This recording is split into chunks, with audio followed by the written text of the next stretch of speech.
So Tyler, first interview of 2025. Welcome. Yeah. Thanks for volunteering. Of course. So you're with AmeriDry, correct? Indeed. Give me a short little rundown of what you do. Oh man, we clean up poop. Well, that's something. We clean up poop. Same. What? There you go. Yeah. When toilets don't look good, that's what we're there for. Obviously what AmeriDry does is mold, water, fire, clean up, odor, so cigarette smoke, marijuana smell. We can pull it out of walls and sofas and all that fun stuff. Trauma cleanup, so biohazard stuff, dead bodies, that kind of stuff. Okay. What I specifically do is I do the sales and marketing for AmeriDry. Okay. So I'm out networking while everyone's out cleaning up that stuff. I'm typically the one that's here in front of you people and drinking. Cheers. So, cheers. There we go. So that's what I do. I got the nice job. I shake hands and kiss babies. Got it.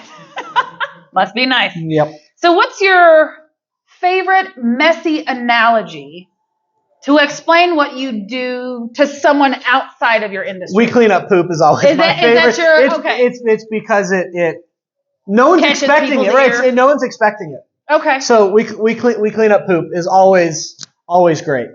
Okay. It's like the go-to for sure. It's like what everyone kind of knows what restoration is, but when they don't, so what do? We clean up poop, and then they laugh because first part of sales is connecting, and if you can get someone to laugh in a first impression, they're gonna remember you. That is like the key thing, right? Back when I used to do door-to-door sales, it was always like how to make them laugh and smile. That is how to not get a door slammed in your face. So if you can do that in this sense of how can I make people laugh, and then kind of once the ice breaks, then I can kind of get into the mold, water, fire, that emergency can explain response. A little bit more. Then you kind of go more into detail, but we clean up poop is always the right off the bat. Okay. So I'm pretty sure I know your answer and what the rest of our answers would be. But mold. Mm-hmm. Fascinating or gross to you? Yes. Got it. That answers it. Fascinatingly gross. It depends. Some of it is really, really bad. Like I'm sure you've been in a house where you walk in and you always know where the exit is because you just want to get out of there because whether you feel like you can't breathe, it's really gross, you got dogs all over you, like whatever it might be. When you're in mold in those houses, it's pretty gross. But for the most part, my living is made off of mold. So I would say more gross than fascinating now that I really, really think about it. Fascinating in the sense of, mold is never really fun, which is also why you should never eat blue cheese, because blue cheese is just mold. That is 100% fact. Go ranch. Ranch. Either way, probably more gross than fascinating. But really, when it's really gross is when the house it's in, or the property it's in, or the space it's in is like, this is disgusting around the mold. Okay. So then what's one item that's so bizarre that you either had to clean or restore? One item. Is there something that speaks out to you?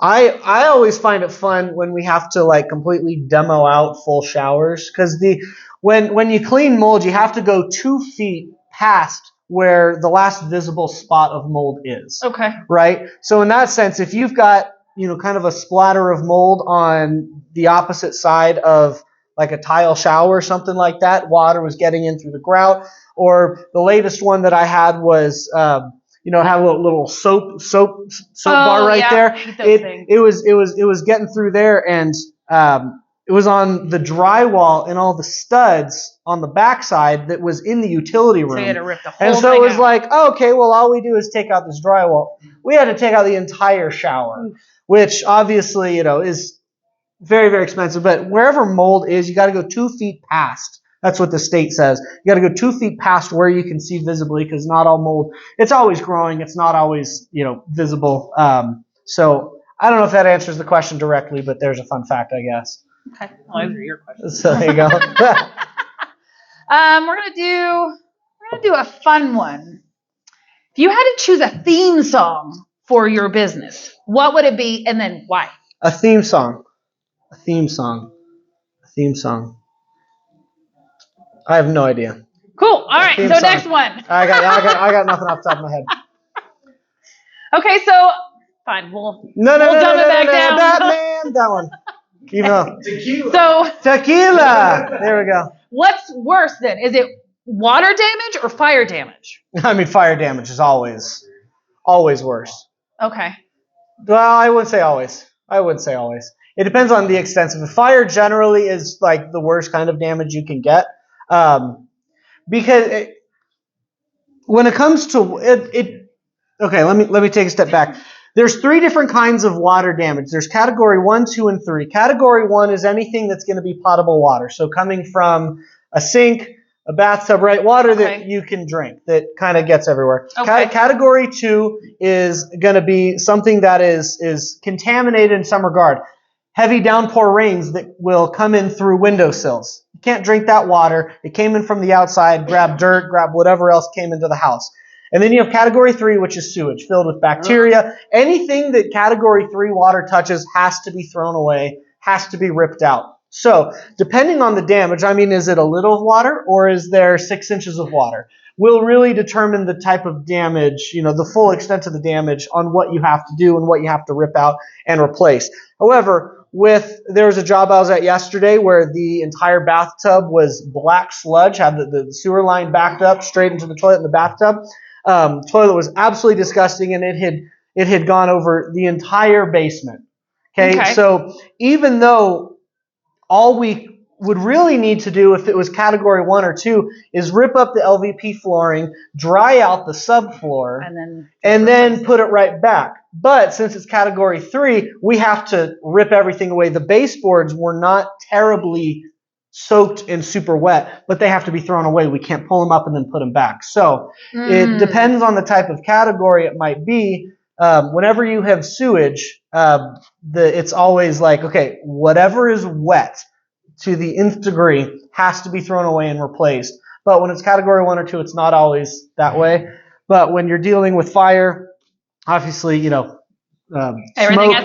smoke and odor, a lot of it can be restored. Like, if it didn't burn itself, a lot of it can be restored. But I mean, it's a really bad category 3 water damage issue is going to take probably a couple of days to clean up, and then depending on a couple of weeks to put back together.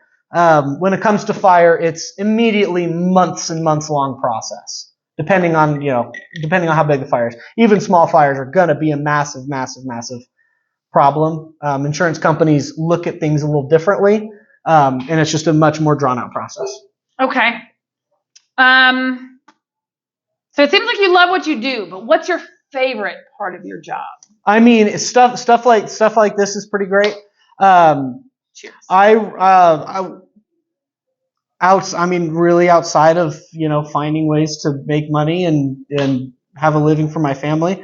What I love in terms of my job is, there's a lot of perks in the sense of networking like this, meeting brand new people. I'm not on job sites as much as the other guys, but in terms of being on job sites, it's really fun to, we're just there to problem solve. So solving people's problems. No one calls us because they're having a good day, right? Kind of just like the police. No one calls 911 just say, I'm having a great day. How are you? Right? It's really, really similar in that sense. Yesterday we were up in Manitou Springs, the category 3 I was just talking about.